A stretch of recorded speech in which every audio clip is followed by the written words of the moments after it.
Well, folks, we got some pretty interesting news yesterday. Apparently, whole RFK Jr. is plotting a dastardly run as an independent. He's going to stab the Democratic Party in the backs after the Democrats have always, had his back. Just because he's a sore loser, because he's losing the primary to Joe Biden, the most popular president in American history. Now, of course, we all know the reason that he's actually doing this is because the primary has been rigged against him, and they literally have completely remade the primary process to make it impossible for him to win, which is even more than they did to Bernie Sanders. It's quite remarkable. And I think he had less of a chance going into this than Bernie had in 2016, and they are still rigging it worse because they have, I believe, moved South Carolina now up to being the first state before Iowa and New Hampshire. Iowa, RFK Jr. is probably not going to win, but New Hampshire, he certainly had a good shot at winning. But all that seems to be out the window now, because before any of these primary contests, which he is fated to lose handily, ever take place, old Jr. is going to declare his independence on October the 9th, we're told. And I saw one of the articles, there are lots of articles saying this. It says, report states. Well, I saw it straight from Children's Health Defense, which is Bobby Kennedy Jr.'s charity or organization or 501c3. I don't know what they are. It's something like that. Anyway, they're saying he's going to run as an independent, so yeah, it's happening. And this is the first exciting news I've heard about the presidential election. I've been very much disinterested because it doesn't seem like there's much to predict. The forces have been moving in one direction, and everything is going in Joe Biden's favor from a systemic level.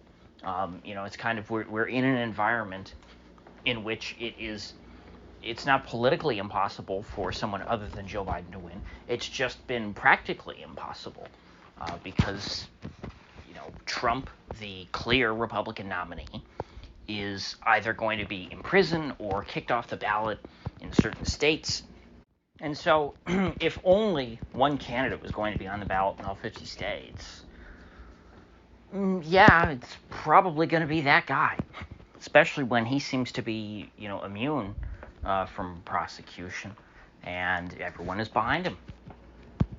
And so I was fully prepared to just kind of, check in on the presidential election in every couple of months, but I didn't expect to really have anything to really think about.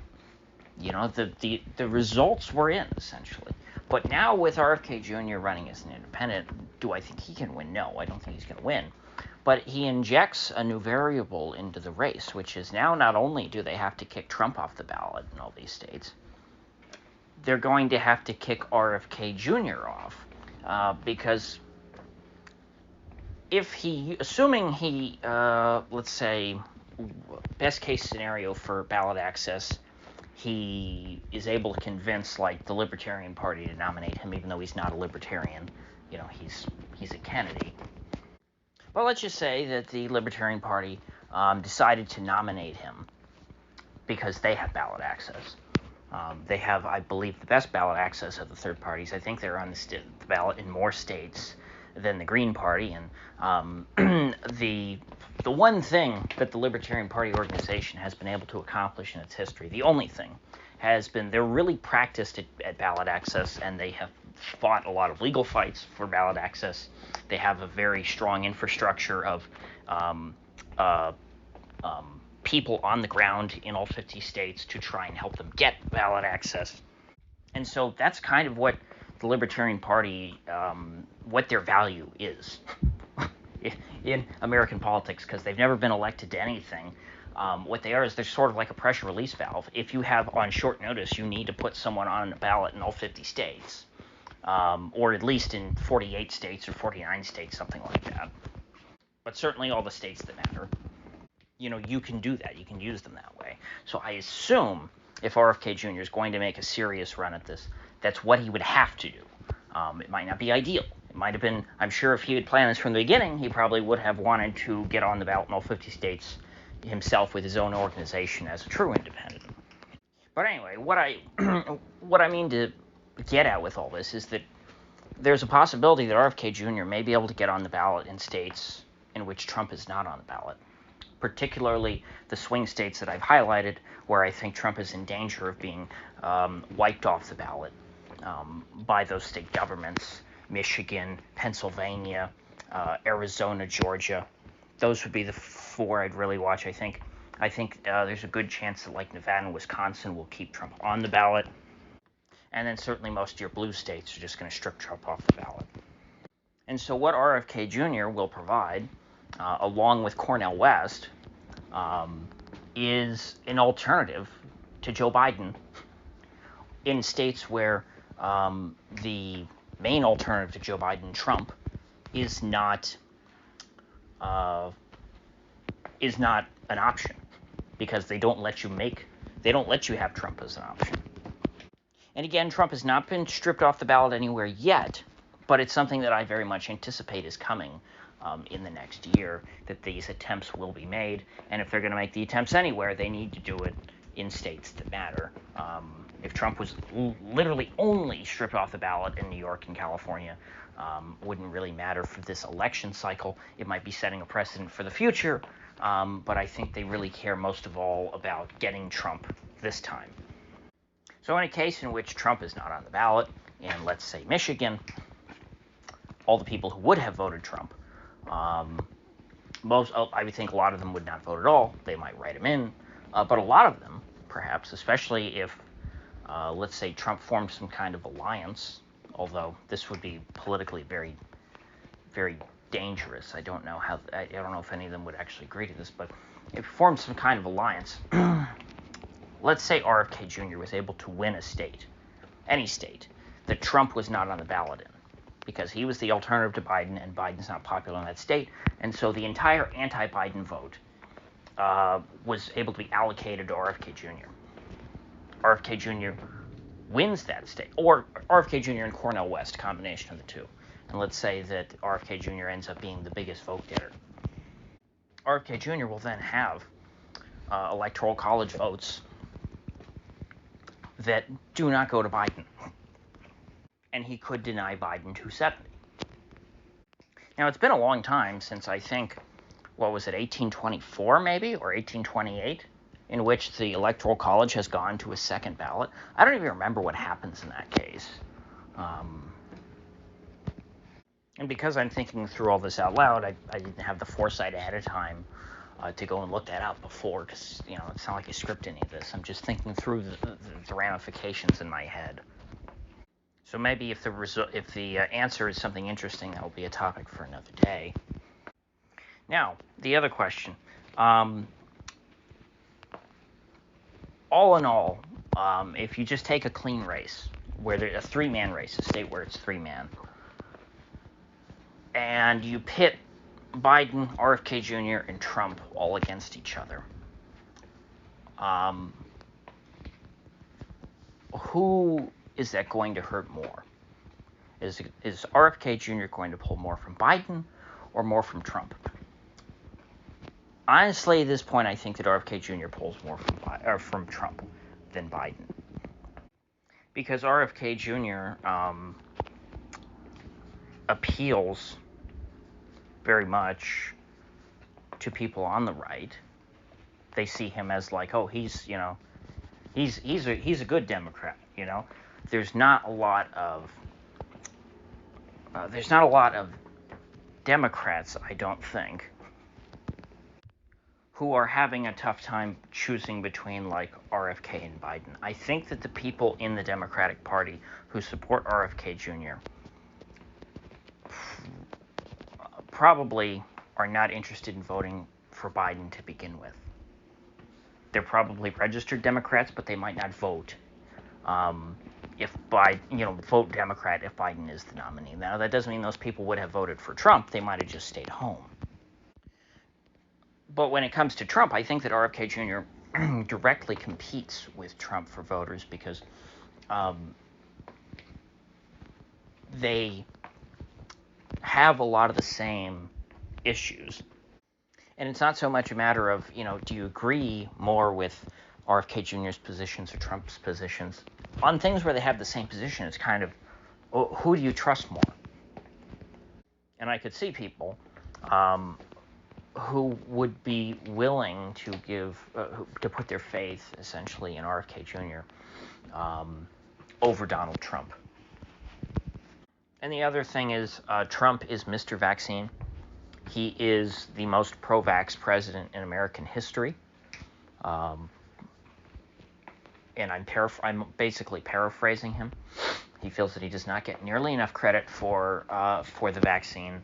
And RFK Jr. is the most anti-vaccine candidate in American history, because he has been de facto leader of the anti-vaccine movement in this country for long before there was anyone had ever heard of the Wu flu. And so, yes, is the vaccine a really big issue right now? Vaccine injuries? No, because it's been swept under the rug, but there are still people dying. Another middle-aged woman, just in my general social circle, died suddenly a couple weeks ago. There are people who are still dying suddenly. I know that this is, the 24-hour news cycle moves very quickly and people are no longer talking about it. I know that documentary Died Suddenly came out quite a bit ago, but that doesn't mean necessarily that every voter just forgives Trump for his continued praise of the vaccine. And when he does it, he just sort of agitates people. If Trump would just let it go and would just ignore it. And I think that he's trying. I think he's trying to temper himself. He knows it's not a winning issue. But when it's brought up, Trump is going to defend himself because it's what he truly believes. He's not just going to come out and say, yeah, the vaccines were a mistake, and I regret that. He's never going to say it. And for RFK Jr., this and the deep state are his number one issues. Big Pharma and big CIA. And RFK Jr. has flatly said he's just going to abolish all these agencies if he were ever somehow elected president, before being assassinated. And so I think that the people who that appeals to would have been more likely to vote for Trump than Biden. I mean, if you're concerned about vaccines or the deep state, you would never even consider Biden. And so that's why I say the Democrats who would be voting for RFK Jr. as an independent probably wouldn't have voted in the election. So in that way, he's not directly robbing votes from Joe Biden. It's not like every Democrat who votes for Joe Biden or votes for RFK Jr. would have gone to Joe Biden. That is not the case. It's like both sides try and do this with the third parties. They like to pretend that, oh my gosh, if Jill Stein hadn't ran, think of it, if you just added all the votes that went to Jill Stein to Hillary Clinton, well then Hillary Clinton would have won in all 50 states. It's like, well, no, actually, the people who voted for Jill Stein had the option to vote for Hillary Clinton. They chose to vote for Jill Stein because they didn't want to vote for Hillary Clinton. No one thought that Jill Stein was going to become president. And the fact of the matter is, the people who even have heard of Jill Stein were voting for her because they refused to vote for Hillary Clinton. So if Jill Stein wasn't on the ballot, they wouldn't have voted for president. They would have left that part of the ballot blank. That, in all likelihood, is what would have happened. And Republicans do the same exact thing with the Libertarian. They say, well, in 2022, if all the Libertarian votes had gone to the Republican, well, then the Republicans would have 100 Senate seats. It's like, no, dumbass. The people who are coming out and voting for someone like Shane Hazel, who has almost nothing in common with what's his name, football player. He's got a clean haircut. Herschel Walker. People who are voting for Shane Hazel almost probably didn't even consider Herschel Walker. And would have probably just left that part of the ballot blank if they didn't have a third option that they wanted to go with. That is what third-party options are. It's a protest vote against the two parties. It's not saying, I was going to vote for Trump until I heard Gary Johnson on ABC stick his tongue out, and I thought, you know what, he's the guy for me, so I'm going to vote for Gary Johnson. I mean, there are some people like that, but they're not enough. They are a rounding error. So is RFK Jr. the next Ross Perot? No. I don't think that RFK Jr. will be nearly as successful as Ross Perot. Ross Perot had, he was completely self-funded. He had tons of money. He could put himself all over TV. The media did not hate Ross Perot like they hate RFK Jr., like they hate Trump. They were, he bought paid programming blocks. So RFK Jr., Ross Perot was in prime time. He was making his case. He was, beloved by Larry King. He was on Larry King, the #1 cable show in America, night after night. RFK Jr. is not going to be able to buy that kind of institutional access. The only people who will give RFK Jr. a platform are probably going to be platforms that are already very anti-Biden and therefore more predisposed to voting for Trump. And so the people who will have access to RFK Jr. and be exposed to him probably are people who might be considering Trump, or at the very least were not considering Biden. They might not be wanting to vote for Trump either, but they certainly were not Biden voters. So I think that is my perspective as of now. We'll see how that changes. I look forward to Mr. Kennedy's announcement. And with that said, I will see you folks back here tomorrow.